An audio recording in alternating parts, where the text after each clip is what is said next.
7 अक्टूबर महर्षि वाल्मीकि की जयंती पर BSP supremo Mayawati का एक ट्वीट आता है। इस ट्वीट में मायावती का फोकस भगवान वाल्मीकि, भीमराव अंबेडकर और काशी राम का जिक्र करके दलित वोटों पर था।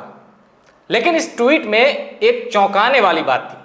सोशल मीडिया पे मायावती ने जो अपना संदेश जारी किया, उसमें चौंकाने वाली बात यह थी कि दलित वोट को केंद्र में रखकर मायावती ने सपा और कांग्रेस पर अटैक किया। रायबरेली में, मतलब ऐसे दौर में जब रायबरेली में दलित युवक की निर्मम हत्या की गई, मॉब लिंचिंग हुई और सीजीआई पर अटैक हुआ, ऐसे माहौल के बीच में मायावती सोशल मीडिया में अपने मन की बात कहती हैं और उसमें हमला किस पर करती हैं? सपा और कांग्रेस पर। बीजेपी का नाम इस संदेश में नहीं है।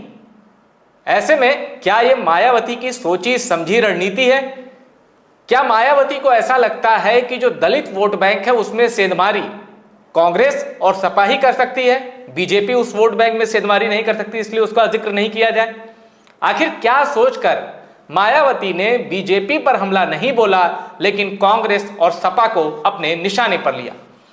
मायावती के इस ट्वीट की, इस मैसेज की मिस्ट्री डिकोड करेंगे।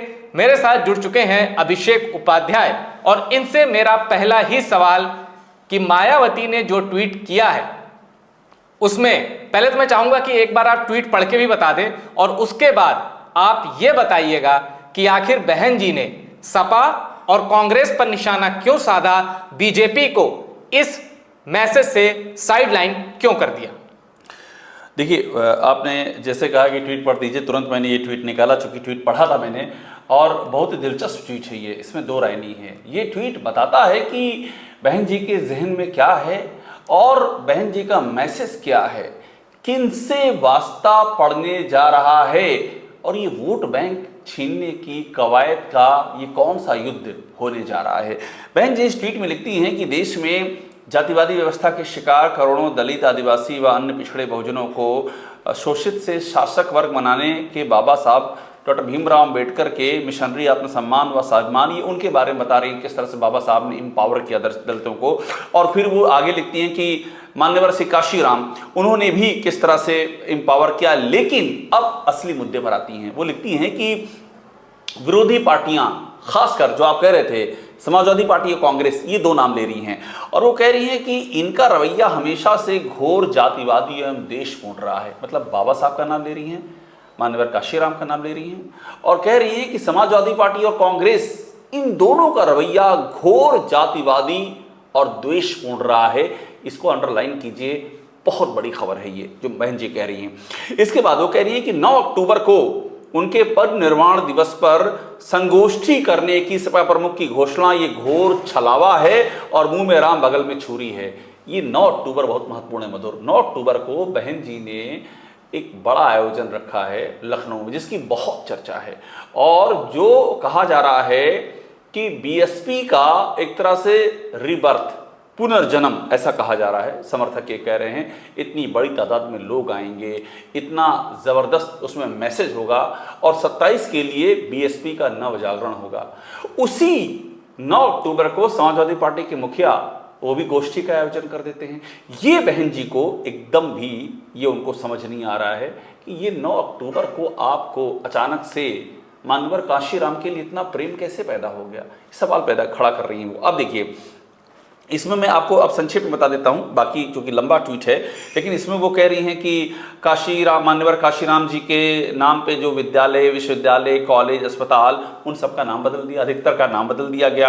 वो कह रही हैं उनके देहांत होने पर पूरा यूपी शोकाकुल था देश, लेकिन आपने यूपी में एक दिन का भी राजकीय शोक घोषित नहीं किया। समय समय पर संकीर्ण राजनीति की सपा, कांग्रेस, इन सब ने, और अब वो नाम ले रही हैं मान्यवर काशीराम का। ये विशुद्ध छलावा है और ये जातिवादी और संकीर्ण सोच है। ये बहुत बड़ा कहानी है, क्योंकि वो सीधा टेक ऑन कर रही हैं कांग्रेस को और समाजवादी पार्टी को। क्यों कर रही हैं ये समझना होगा। वो इसलिए कर रही हैं क्योंकि देखिए, उत्तर प्रदेश में अब लड़ाई बड़ी क्लियर है, बीजेपी को टक्कर कौन देगा। कहानी यहां से शुरू होती है। बीजेपी को टक्कर आज की तारीख में जो कॉम्बिनेशन है वो कांग्रेस और समाजवादी पार्टी का है। और ये तय मानिए कि जो बीजेपी को टक्कर देगा, तो जो पूरा एंटी बीजेपी का जो वोट बैंक है इतना पोलराइज हो चुका है, ये पूरा का पूरी पॉलिटिक्स लिटरल, आप या तो इधर हैं या आप उधर हैं, बीच में तो आप हैं ही नहीं, इस कदर पोलराइज हो चुकी है।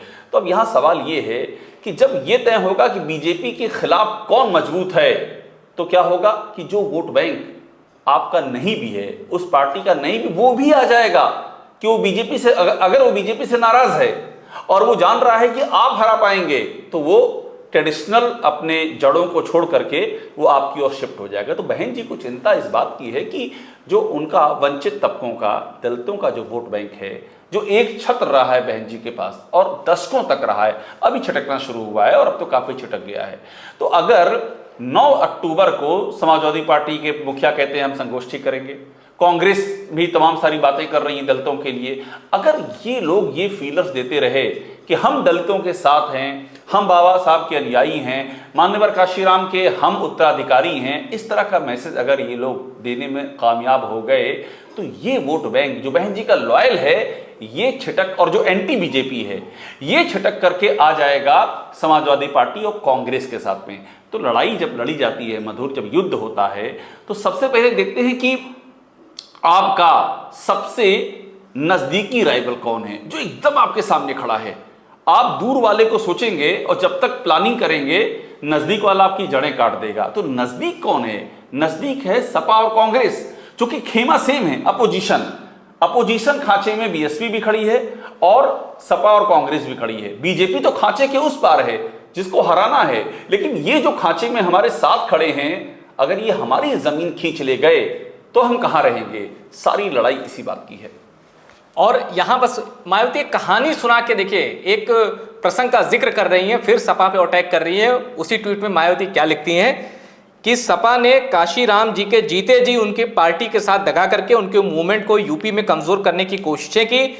जब मायावती की जो सरकार थी 7 से 12 पूर्ण बहुमत की, उसमें अलीगढ़ मंडल के अंतर्गत कासगंज को जिला मुख्यालय का दर्जा देकर काशीराम नगर के नाम से बनाए गए जिले के नाम को जातिवादी सोच व राजनीतिक द्वेष के कारण बदल दिया। आरोप लगा रही हैं सपा की सरकार पर। अब आखिरी की 2 लाइन मायावती के ट्वीट की, इस प्रकार की गलत जातिवादी व संकीर्ण सोच वाली सपा, कांग्रेस आदि पार्टियों से लोग जरूर सजग व सावधान रहें। इसका मतलब है कि उनके निशाने पर 2 पार्टियां हैं। और अभिषेक जी, जैसा आपने कहा कि दलित वोट बैंक में जो सेंध मारी है 4 जून 2024 के नतीजों के बाद, हमने देखा कि इंडिया ब्लॉक उसने सेंधमारी कर ली। अब मुझे आपसे एक बड़ी मेरी जानने की यह जिज्ञासा है कि आपके हिसाब से क्या एक वोट बैंक का मोटा चंक ऐसा है जिसको जिस दिन लगा कि बीजेपी को टक्कर बीएसपी दे सकती, वो बीएसपी के साथ आ जाएगा? क्या एक मोटा वोट बैंक इसलिए भी इंडिया ब्लॉक के साथ है क्योंकि उसको लगता है कि बीजेपी को इंडिया ब्लॉक टक्कर दे सकता है? ये सबसे महत्वपूर्ण बात है, और ये इसलिए है क्योंकि मैंने आपको बताया कि अब राजनीति बड़ी तेजी से 2 ध्रुवी हो रही है, 2 ध्रुवी यूपी में बाइपोलर दिख रही है। और वो इसलिए भी हो रही है क्योंकि इंडिया अलायंस बन गया है। तो जो थोड़ा बहुत चांसेस था कि छिटक जाएंगी पार्टियां, कोई अलग लड़ेगा, कांग्रेस अलग जाएगी, सपा अलग जाएगी, ये अब ये चांसेस खत्म कर रहे हैं। मतलब विपक्ष की रणनीति भी है कि जो एंटी बीजेपी पार्टियां हैं उनको एक अम्ब्रेला के नीचे लाओ। हालांकि बीएसपी के मामले में वो फेल हो जाते हैं, बीएसपी नहीं सुनने को तैयार है, बीएसपी की अपनी अलग राह है, लेकिन माइनस बीएसपी वो कोशिश करते हैं आप सबको जोड़ दो। और आपको ख्याल होगा इसी की काट निकालने के लिए, ये जो रणनीति है नई विपक्ष की, इसी की काट निकालने के लिए बीजेपी ने ओम प्रकाश राजभर को, जब जरूरत नहीं थी, 2022 बीजेपी जीत गई, 250 के ऊपर सीटें आ गई, ओम प्रकाश राजभर समाजवादी पार्टी के साथ थे, फिर भी बीजेपी लेके आई, मंत्री बनाया उनको। दारा सिंह चौहान उपचुनाव हार गए, पार्टी छोड़ के जा चुके थे, उनको भी लेकर के आई, उनको भी मंत्री बनाया। आरएलडी से अजीत सिंह के बेटे जयंत चौधरी, उनको भी खींच के लाया गया इस लोकसभा चुनाव के पहले, उनका भी साथ लिया गया। तो ये उसी लड़ाई को देखते हुए बीजेपी भी वैसा ही एक पूरा एक समूह बना रही है और वैसा ही समूह बना लिया विपक्ष ने। तो लड़ाई अब दो ध्रुवी हो गई है। अब इसमें बहन जी कहाँ हैं, सवाल ये है। बहन जी इस लड़ाई में प्लेयर तभी हैं जब सबसे पहले उनका कोर वोट बैंक उनका साथ ना छोड़े। शुरुआत यहीं से होगी। आप जानते हैं कि इलेक्शन में क्या होता है, इलेक्शन में नेता से बात कीजिए कि अब आप कैसे लड़ रहे हैं, तो ऐसा कहता है हम तो भैया इस कॉन्स्टिट्यूंसी में 20,000 प्लस से लड़ाई लड़ रहे हैं, हम तो 50,000 प्लस से लड़ रहे हैं, हम तो 70,000 प्लस से लड़ रहे हैं। इसका मतलब क्या होता है, पेटी मतलब, खुलेगी, हाँ, कितने वोट कर 70 तो मिलेंगे हमको। मान लीजिए कि इस कॉन्स्टिट्यूंसी में राजभर हैं 50,000, तो ये 50,000 तो गारंटी ये हमको मिलेंगे। आगे चौहान भी मिल जाएंगे, मुसलमान मिल जाएंगे, यादव मिल जाएंगे, इस तरह से करके वो गुलदस्ता बनता जाएगा। बट 20 वोट बैंक का एक बड़ा डिमांड होती है। बीएसपी का ये जो 20 वोट बैंक है ना, ये बीएसपी की ताकत है। अगर ये फीलर्स चले गए मार्केट में, ये जो राजनीति की मार्केट है, कि बहन जी का कोर वोट बैंक जो उनका साथ छोड़ गया था वो वापस लौट गया है, तो इस जब कोर वोट बैंक को दिखाई पड़ेगा कि उनके साथ में है, तो और जो फ्रिंज पर हैं वोट बैंक वो भी जुड़ सकते हैं, मुसलमान भी आ सकते हैं, फिर ब्राह्मण भी आ सकते हैं कह रहा हूं, क्योंकि आ चुके हैं 2007 के चुनाव में ये आ चुके हैं। तो इसीलिए बहन जी को चिंता इस कोर वोट बैंक की है। और इसको तोड़ा किसने था, पहले बीजेपी ने तोड़ा, इसमें दो राय नहीं है। बीजेपी ने सेंध लगाई 2014 में लगाई, 17 में लगाई, 19 में भी लगाई सेंध बहन जी, बीजेपी ने 22 में भी लगा ली। लेकिन उसके बाद ये जिस तरह से पीडीए का फार्मूला शुरू किया अखिलेश यादव ने, पिछड़े, दलित, अल्पसंख्यक सब एक साथ आ जाएं। यूपी में जिस तरह से जातीय डिवीजन शुरू हो गया, वो योगी आदित्यनाथ पर ठाकुरवाद के आरोप लगने लगे, करणी सेना, क्षत्रिय महासभा, एक के बाद दूसरी घटनाएं होने लगी, उससे एक तरह का पोलराइजेशन शुरू हुआ। अखिलेश यादव ने, आप ध्यान दीजिए, कंसिस्टेंटली 2024 के लोकसभा चुनाव के पहले से लगातार चला आ रहा है कि अगर एक बार वो ओबीसी की बात करते हैं, एक बार तो कम से कम 2 बार वो दलितों की बात करते हैं। उनको मालूम है कि ओबीसी का वोट बैंक पर उनका होल्ड है, अच्छा खासा होल्ड है। मेन जो चंक है यादव, ओबीसी का करीब 20% है, 19.40, 20% ये यादव उनके साथ लॉयल हैं। आप कुर्मी मान लीजिए 7 से 8%, कुछ लोग कहते हैं 9 से 10 हैं, जो भी मान लीजिए आप 7 से 8 मान लीजिए, ये भी उनके साथ एक ठीक ठाक आ गया था। अब राजभर की बात कीजिए, करीब 4% के, निषाद, लोध, जो दूसरे जो हैं फ्रिंज हैं वो भी आ जाते हैं, जो कम संख्या में वो भी आ जाते हैं। जब आपको लगता है कि एक बड़ा ऊपर से चंक आपके साथ आ रहा है, तो वो भी पोलराइजेशन होता है। तो वहाँ वो कॉन्फिडेंट हैं। लेकिन उनको बड़ी सफलता मिली 2024 में, जब जाटव, गैर जाटव, ये जो दलितों के वोट जो उनको नहीं मिलते थे वो उनकी ओर शिफ्ट हुए। और शिफ्ट क्यों हुए, क्योंकि ये वो वोट बैंक था जो कि था तो बहन जी का, मगर ये बीजेपी के साथ जाने को तैयार नहीं था। बीजेपी ने अपना हिस्सा ले लिया था। अब उसके बाद जो बचा, या जो जिसका मोह भंग हुआ, जो चला गया था, लेकिन जिसको नहीं समझ में आया कि नहीं हमारी सुनवाई तो यहाँ नहीं हो रही है, हमको अपनी सरकार चाहिए, वो जब बीजेपी से छिटका तो उसको एक जगह चाहिए थी। तो उसने सबसे पहले ये देखा कि आखिरकार हमको कौन विजयी भाव वाला वरदान कौन दिला सकता है। तो उसको ये लगा कि लड़ तो रही है कांग्रेस और समाजवादी पार्टी, और मजबूत पार्टी है। बहन जी की वो जो बीएसपी मशहूर रही है जिस जमीन पर अपनी सक्रियता के लिए, वो सक्रियता नहीं दिख रही थी। यानी तो सीरियस पॉलिटिकल फाइट उनके वोटर को लगा कि इस बार नहीं है। हाँ, तो वो शिफ्ट हो गया इस तरफ। अब बहन जी 9 अक्टूबर से कह रहे हैं मधुर प्रस्थान बिंदु। बहन जी 9 अक्टूबर को यही मैसेज देने जा रही हैं कि जो हुआ वो हुआ, आप भूलिए, नई शुरुआत है ये। और 2027 के लिए हमारी जानकारी भी है मधुर कि बीएसपी में बहुत चर्निंग चल रही है। बीएसपी में ग्राउंड लेवल पर उनके जो डिस्ट्रिक्ट जिला कोऑर्डिनेटर हैं, मंडल कोऑर्डिनेटर हैं, सबको एक्टिवेट किया जा रहा है। बूथ लेवल पर बातें जा रही हैं।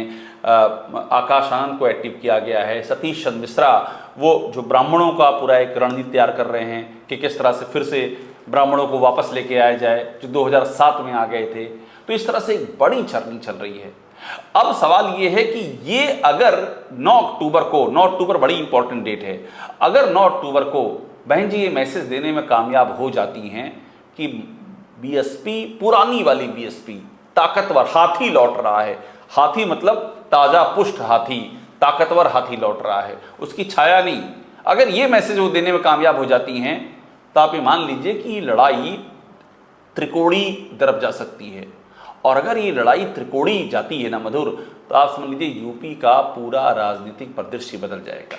और वाकई बीएसपी के वोटर में ये क्षमता है, क्योंकि उत्तर प्रदेश की गिनती उन राज्यों में होती है जहां प्रतिशत के हिसाब से सबसे ज्यादा दलित हैं। 20% से ज्यादा की आबादी है दलितों की उत्तर प्रदेश में, यानी हर 5वां यूपी का शख्स दलित है। और अगर ये वोट बैंक, ये चंक आ गया बीएसपी में, तो नॉन अवॉइडेबल पॉलिटिकल फोर्स हो जाएगी बीएसपी उत्तर प्रदेश में। अच्छा, फिर आते हैं 9 अक्टूबर की रैली पर। मीडिया रिपोर्ट्स में तो यहां तक दावा किया जा रहा है कि भाई शुरुआती टारगेट 5 लाख का था, 5 लाख की भीड़ आ जाएगी। लेकिन जो रिस्पॉन्स, जो अंडर करंट एक बीएसपी के समर्थकों के बीच है और जिस तरह से लोगों में क्रेज है 9 अक्टूबर की रैली का लखनऊ में, 10 लाख की भीड़ भी आ सकती है। यह भी आया रिपोर्ट्स में कि हर असेंबली से 300 गाड़ियां लाने का लक्ष्य रखा गया है कि लखनऊ लाओ। बीएसपी के जो सीनियर पदाधिकारी हैं वो मुआयना भी कर चुके हैं आयोजन स्थल का। तो 9 अक्टूबर पे सबकी नजरें हैं। फिर बीच में एक दिन खबर आई कि आजाद समाज पार्टी भी 9 अक्टूबर को लखनऊ में ही कुछ कर रही है। इसका मतलब मायावती के 9 अक्टूबर की रैली से हर पार्टी में कुछ ना कुछ हलचल है। कहते हैं ना, मतलब हाथी चल रहा है तो जमीन पे कंपन है। और इस कंपन के बीच एसपी ने भी संगोष्ठी का आयोजन कर दिया है। अब मायावती के बारे में सबसे दिलचस्प एक फैक्टर क्या है, जब गेस्ट हाउस कांड नहीं हुआ था उन्होंने समाजवादी पार्टी के साथ मिलकर सरकार बनाई। गेस्ट हाउस कांड हुआ, वो बीजेपी के साथ आ गई। और 1996 का विधानसभा चुनाव मायावती कांग्रेस के साथ मिलकर लड़ चुकी हैं। यानी कांग्रेस, एसपी और बीजेपी तीनों के साथ राजनीतिक गठबंधन का मायावती को पूरा अनुभव है। और इस अनुभव के बावजूद मायावती अब इस जो बाइपोलर सी राजनीतिक व्यवस्था में दिख रही है बीजेपी वर्सेस एसपी की, इसमें वो फिर से एक पुनर्जागरण के साथ तैयार है और 9 अक्टूबर पर सबकी नजर है। तो 2027 के लिए 9 अक्टूबर बीएसपी के लिए बड़ा चुनौतीपूर्ण है। अब मेरा आखिरी सवाल, ऐसे वक्त में जब रायबरेली में दलित युवक की निर्मम घटना को लेकर राहुल गांधी एग्रेसिव है, सीजेआई पर जो अटैक हुआ उसको लेकर अखिलेश यादव समाजवादी पार्टी एग्रेसिव है, इन दोनों मुद्दों को वाल्मीकि जयंती के दिन बीएसपी ने इन दोनों मुद्दों पर बीजेपी को घेरने की बजाय सपा और कांग्रेस को घेरा है।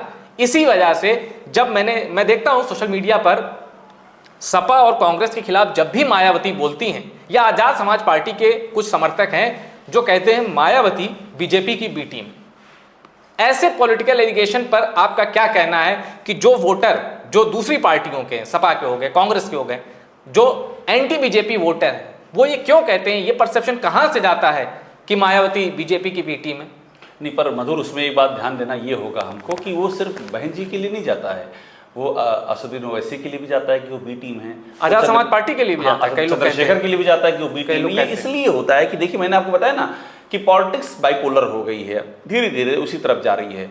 या तो आप बीजेपी के साथ हैं या फिर आप बीजेपी के खिलाफ हैं। अगर आप खिलाफ हैं तो आप वहां हैं जहां बाकी अपोजिशन पार्टियां हैं, ये एक परसेप्शन हो गया है। अगर आप नहीं हैं तो आप वोट बांट रहे हैं, ये परसेप्शन हो गया। इस तरह की बातें ये आज से नहीं चल रही हैं, बहुत समय से कहा जाता है।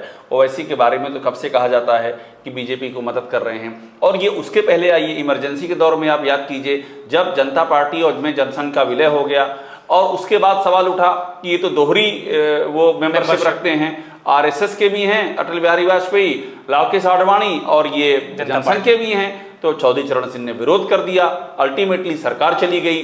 तो ये सवाल उठता आया है कि आप आखिरकार क्या है, अंदर की कहानी क्या है, आप किसके साथ हैं, ये सवाल उठता है। अब यहाँ पर इन सब यानी या तो हमारे साथ, हाँ, हमारे साथ नहीं है तो इसका मतलब है कि आप उनके साथ, आप उनके साथ हैं। अब ऐसे में कोई अगर तीसरा आदमी खड़ा होता है तो वो सबको समझ में आता है कि ये फिर तो डैमेज करेगा, और किसको डैमेज करेगा। देखिए, कोई भरोसा नहीं है। मतलब बहन जी जब भी इलेक्शन लड़ती हैं तो आपको क्या लगता है कि वो जहां बीजेपी हार जाती है वहां कहा जाता है कि बीजेपी का वोट काट गई। वो ये खूब चर्चा होती है कि वो दलित वोट मिलते बीजेपी को, बहन जी ने ले लिए, कैंडिडेट हार गया। जहां अपोजिशन हार जाता है ये होता है कि उन्होंने उनके वोट काट लिए। यही ओवैसी के लिए बिहार में अभी बिहार में चुनाव है, पिछले चुनाव में 5 सीटें जीत ली थी सीमांचल में। तेजस्वी को कहा गया कि मुख्यमंत्री बनते बनते रह गए, वो सीएम हो जाते, उसी बार सीएम हो जाते, सरकार नहीं आती बीजेपी जेडीयू की। इतना कांटे की लड़ाई थी, लेकिन ओवैसी ने गणित बिगाड़ दिया, 5 सीटें वो ले ली, बहुत जगहों पर उन्होंने वोट काट दिए, तो ये उनके लिए भी उठा। तो ये बी टीम का तो फार्मूला ये शाश्वत है और ये रहेगा, ये आगे भी रहेगा। अब देखिए इसमें भी कहानी है, अभी ओवैसी ने ये कहा कि हमको आप ले लीजिए महागठबंधन में, हम हैं तैयार आने के लिए, लेकिन बिहार उनको में नहीं लिया हाँ। गया, ये एक फैक्ट है। देखिए हाँ। बहन जी का भी क्या है, बहन जी की भी अपनी शर्तें हैं। जैसे एक बात सामने आई थी 2024 में कि प्रधानमंत्री पद का उम्मीदवार घोषित कर दो कि बहन जी होंगी, मगर वो चीज़ नहीं हो पाई। तो इस तरह की बातें आती रहती हैं। अब इसमें इंपॉर्टेंट क्या है, इंपॉर्टेंट ये है कि एक क्रेडिट जाता है मान्यवर काशीराम को, बहन जी को भी जाता है कि उन्होंने यूपी के दलित वोटरों को जगह दिया है, मतलब उनको बड़ा जागरूक कर दिया है। अब आप काशीराम के बारे में बात कीजिए, काशीराम ने जो पहला चुनाव लड़ा वो लड़ा मेरे ख्याल से छत्तीसगढ़ से लड़ा उन्होंने, उसके बाद लड़े वो चले गए पंजाब चले गए, फिर वो इलाहाबाद आते हैं और इलाहाबाद में उपचुनाव लड़ते हैं और जिसमें कि वीपी सिंह से जीतते हैं। लेकिन आप सोचिए, आप रहने वाले इलाहाबाद के हैं, प्रयागराज नाम हो गया, मैं वहाँ से पढ़ा हुआ हूँ, 70,000 उस जमाने में 1988 70,000 के करीब वोट पाते हैं क्या नाम है काशीराम, जबकि बीएसपी कोई ताकत नहीं थी। 84 में बनी, हाँ 84 बनी, 88 में उपचुनाव हो रहा है और इतने वोट पा जाते हैं 70,000। उसके बाद इटावा से लड़ते हैं वो, और इटावा से वो पहली बार संसद पहुंचते हैं, वहाँ मुलायम सिंह का सपोर्ट करते हैं। तो यूपी कितना इंपॉर्टेंट है। आप इलाहाबाद लड़ रहे हैं, पूरे देश में सनसनी पैदा कर दे रहे हैं, आप लड़ रहे हैं, उसके बाद इटावा से लड़ रहे हैं। बहन जी को देखिए कितना वो विधानसभा चुनाव हारी हैं, बिजनौर से चुनाव हारी वो, कैराना से भी चुनाव हारी वो, और ये सब हारते हारते हरिद्वार से, हाँ उस समय दोनों आपस में एक थे, वहाँ से भी चुनाव हारी वो। और तो ये जो जिस तरह से लड़े हैं काशीराम, बहन जी, जिस तरह से अलग अलग सीटों पर खुद आगे बढ़ करके फाइट किया है और मुद्दे उठाए हैं, यूपी में दलित वोटर बहुत अवेयर हो चुका है। और इसीलिए जिस समय उसको ये दिखाई पड़ता है कि ये हमारी नेता हैं, हमारे समाज की नेता हैं, जो चंद्रशेखर के साथ नगीना में हुआ, जब उसे लगता है कि हमारी नेता पावरफुल है, वो सबको छोड़ के साथ में आ जाता है। बस उसे ये लगना चाहिए कि हमारी नेता पावरफुल है। तो 9 अक्टूबर मैं कहता हूं प्रस्थान बिंदु है। अगर ये मैसेज देने में कामयाब हो गई बहन जी कि उनकी नेता फिर से अपने रॉ में वापस आ गई है, तो आप समझ लीजिए एक बड़ी चर्निंग शुरू हो जाएगी। शुरुआत होगी दलित वोट बैंक से, और जब वो चर्निंग दिखेगी जमीन पर, तो बाकी वोट बैंक भी साथ में आ सकते हैं। और अगर ये मामला त्रिकोणीय संघर्ष की ओर गया, तो यूपी की राजनीति की दशा और दिशा दोनों बदल सकती है। त्रिकोणीय संघर्ष, जो बाइपोलर व्यवस्था दिख रही है उत्तर प्रदेश की राजनीतिक, एसपी वर्सेस बीजेपी, उसमें बीएसपी 9 अक्टूबर को ट्रेलर दिखाने जा रही है। अब उस ट्रेलर के बाद पिक्चर आपको 2027 के अंत में मार्च में ही पता चलेगी जब नतीजे आएंगे। लेकिन बीएसपी का इरादा है कि उत्तर प्रदेश के वोटर के बीच फिर से एक राजनीतिक ताकत बनने का, बीजेपी और एसपी दोनों को यह दिखाने का कि बीएसपी अभी जिंदा है। टॉप सीक्रेट की यह चर्चा आपको पसंद आई हो, इसको शेयर करिएगा और टॉप सीक्रेट को सब्सक्राइब जरूर करिएगा।